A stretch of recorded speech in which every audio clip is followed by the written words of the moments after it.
Better know the shortest way to fill the glass form. On the outside the same on this dance floor. Only one of us is from the jungle. Melayale, Melayale from Portugal. Give me Melayale, Melayale from Portugal. Give me the. Hi guys, welcome back to Malayali from Portugal. ഇന്ന് ഞാൻ നിൽക്കുന്നത് പോർച്ചുഗലിന്റെ സുന്ദര തലസ്ഥാനമായ Lisbon നഗരത്തിലാണ്. ഇവിടുത്തെ കുറച്ച് കാഴ്ചകൾ നിങ്ങളെ ഞാൻ കാണിച്ചു തരാം. കണ്ടാലോ? പോർച്ചുഗലിന്റെ തലസ്ഥാനമായ ലിസ്ബൺ പഴയ ചരിത്രവും മനോഹരമായ കാഴ്ചകളും ഒരുമിച്ചുള്ള ഒരു നഗരമാണ്. നിറനിറത്തിലുള്ള വീടുകൾ, ചെറിയ വഴികൾ, പഴയ ട്രാമുകൾ, ഇതൊക്കെ ഈ നഗരത്തിന് ഒരു പ്രത്യേക സൗന്ദര്യം നൽകുന്നുണ്ട്. ടാഗസ് നദിയുടെ കരയിൽ സ്ഥിതി ചെയ്യുന്ന ഈ നഗരം ഓരോ കോണിലും ഒരു കഥ പറയുന്ന പോലെ തോന്നും.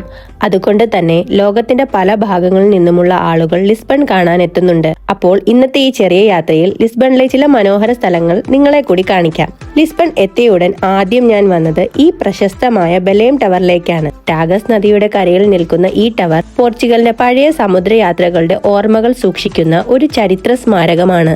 ദൂരത്തിൽ നിന്ന് തന്നെ ഈ ടവർ കാണാൻ വളരെ മനോഹരമാണ്. വെള്ളത്തിനരികിൽ നിൽക്കുന്ന ഈ പഴയ കോട്ട പോലുള്ള കാഴ്ച കണ്ടപ്പോൾ തന്നെ ഒരു വേറിട്ട അനുഭവം തോന്നി. ഇവിടേക്ക് ലോകത്തിന്റെ പല ഭാഗങ്ങളിൽ നിന്നുമുള്ള ടൂറിസ്റ്റുകൾ എത്തുന്നുണ്ട്. എല്ലാവരും ഈ ടവറിന്റെ മുന്നിൽ നിന്ന് ഫോട്ടോയും വീഡിയോയും എടുക്കുന്ന കാഴ്ച കാണാൻ തന്നെ നല്ലതാണ്. ഞങ്ങൾ ബെലേം ടവറിലേക്ക് എത്തിയപ്പോൾ അകത്തേക്ക് കയറാൻ സാധിച്ചില്ല. കാരണം അന്ന് അവിടെ കൺസ്ട്രക്ഷൻ വർക്ക് നടക്കുകയായിരുന്നു. പക്ഷെ അതുകൊണ്ട് വിഷമിക്കേണ്ടതില്ല. പുറത്തുനിന്ന് ടവർ കാണുന്നതും അത്ര മനോഹരമാണ്. കാറ്റ് നന്നായി വീശുന്ന ശാന്തമായ അന്തരീക്ഷം, നദിയുടെ കാഴ്ച, പിന്നെ ഈ ചരിത്ര ടവർ, ഇതൊക്കെ ചേർന്നപ്പോൾ ഇവിടെ കുറച്ചു സമയം നിൽക്കുന്നത് തന്നെ ഒരു നല്ല അനുഭവമായി തോന്നി. ഈ ടവർ നിർമ്മിച്ചത് 16-ാം നൂറ്റാണ്ടിന്റെ തുടക്കത്തിലാണ്. ഏകദേശം 1515 മുതൽ 1520 വരെയുള്ള കാലഘട്ടത്തിലാണ് ഇത് പണിതത്.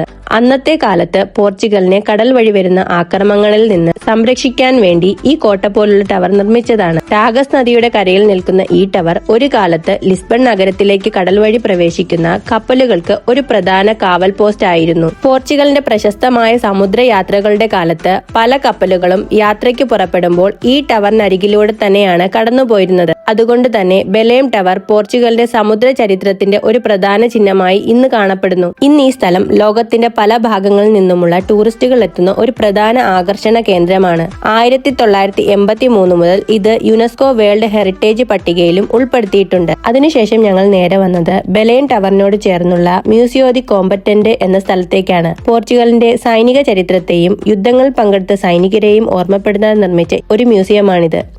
ഇവിടെ പഴയ ആയുധങ്ങൾ, യുദ്ധവുമായി ബന്ധപ്പെട്ട പല വസ്തുക്കൾ, പിന്നെ സൈനികരുടെ ഓർമ്മകൾ എല്ലാം സൂക്ഷിച്ചിരിക്കുന്നതായി പറയപ്പെടുന്നു. പക്ഷേ ഞങ്ങൾ എത്തിയപ്പോൾ അകത്തേക്ക് പ്രവേശിക്കാൻ സാധിച്ചില്ല. അതുകൊണ്ട് ഈ സ്ഥലത്തിന്റെ പുറം കാഴ്ചകൾ മാത്രമാണ് കാണാൻ കഴിഞ്ഞത്. എങ്കിലും ഈ സ്ഥലം തന്നെ ചരിത്രത്തിന്റെ ഒരു ഓർമ്മ പുസ്തകമെന്ന പോലെ തോന്നിക്കുന്ന ഒരു പ്രത്യേക അന്തരീക്ഷ ഉള്ളിടമാണ്. ഇവിടെ നിൽക്കുമ്പോൾ തന്നെ പോർച്ചുഗലിന്റെ പഴയകാല ചരിത്രം ഓർമ്മ വരുന്നത് പോലെ തോന്നി. അങ്ങനെ അവിടുത്തെ കാഴ്ചകൾ കണ്ടതിനു ശേഷം ഞങ്ങൾ നേരെ വന്നത് ഇവിടെ കാണുന്ന ഈ വലിയ സ്മാരകത്തിലേക്കാണ്. ഇത് മോണുമെന്റ് ഓഫ് ദ ഡിസ്കവറി എന്നാണ് അറിയപ്പെടുന്നത്. പോർച്ചുഗലിന്റെ പ്രശസ്തമായ സമുദ്രയാത്രകളെയും ലോകം കണ്ടെത്താൻ പോയ യാത്രികരെയും ഓർമ്മിപ്പിക്കാൻ നിർമ്മിച്ച സ്മാരകമാണിത്. ഈ സ്മാരകത്തിന്റെ മുന്നിൽ നിങ്ങൾക്ക് നിരവധി പ്രതിമകൾ കാണാം. അവയെല്ലാം പോർച്ചുഗലിന്റെ ചരിത്രത്തിൽ പ്രധാനപ്പെട്ട യാത്രികരുടെയും നേതാക്കളുടെയും രൂപങ്ങളാണ്. ഈ സ്മാരകം കടലിലേക്ക് മുന്നോട്ടു പോകുന്ന ഒരു കപ്പൽ പോലെയാണ് രൂപകൽപ്പന ചെയ്തത്. അതുകൊണ്ട് തന്നെ ഇത് കാണുമ്പോൾ തന്നെ പഴയ കാലത്ത് നടന്ന വലിയ സമുദ്രയാത്രകൾ ഓർമ്മ വരും. 15-ാം നൂറ്റാണ്ട് മുതൽ 16-ാം നൂറ്റാണ്ട് വരെ പോർച്ചുഗൽ ലോകത്തിന്റെ കടൽ യാത്രകളിൽ ഏറ്റവും മുന്നിൽ നിന്നിരുന്ന രാജ്യങ്ങളിൽ ഒന്നായിരുന്നു. അന്നത്തെ കാലത്ത് ഭൂമിയുടെ പല ഭാഗങ്ങളും ഇന്നത്തെ പോലെ അറിയപ്പെട്ടതല്ല.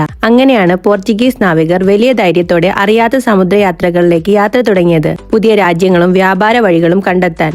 ഈ സ്മാരകം ആ ധൈര്യത്തിന്റെയും യാത്രകളുടെയും ഓർമ്മയ്ക്കാണ്.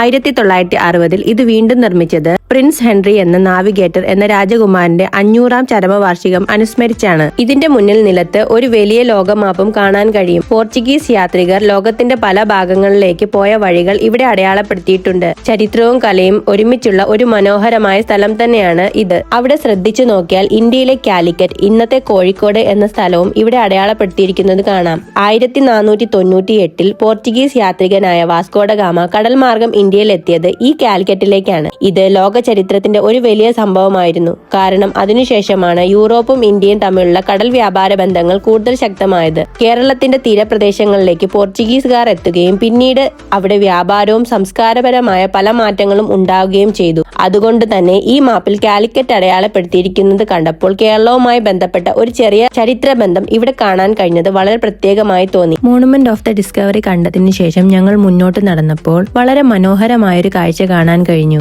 ലിസ്ബൺ നഗരത്തിന്റെ സൗന്ദര്യം ഒപ്പിയെടുത്ത കുറെ മനോഹരമായ ചിത്രങ്ങൾ അവിടെ വെച്ചിരുന്നു. ഒരു വയസ്സായ വ്യക്തി അതിന്റെ നടുവിൽ ശാന്തമായി ഇരുന്ന് പുതിയൊരു ചിത്രം വരയ്ക്കുകയായിരുന്നു. അദ്ദേഹത്തെ ചുറ്റി ആളുകൾ കൂടി നിന്ന് ചിത്രങ്ങൾ നോക്കിയും വാങ്ങിയും ആ കല ആസ്വദിച്ചും നിന്നത് കണ്ടപ്പോൾ ലോകം ഇനിയും തിരിച്ചറിയാതെ പോയ ഒരു കലാകാരനെയാണ് നമ്മൾ കാണുന്നതെന്ന് തോന്നി. പോർച്ചുഗലിന്റെ സുന്ദര തലസ്ഥാനമായ ലിസ്ബണിന് കൂടുതൽ ഭംഗി പകരുന്നത് ഇങ്ങനെയുള്ള കാഴ്ചകളാണ്. ചരിത്രവും പഴമയും മാത്രമല്ല, വഴിയരികിൽ ശാന്തമായിരുന്ന് സ്വന്തം കലയിൽ ജീവൻ പകരുന്ന ആളുകളും ഈ നഗരത്തെ കൂടുതൽ മനോഹരമാക്കുന്നു.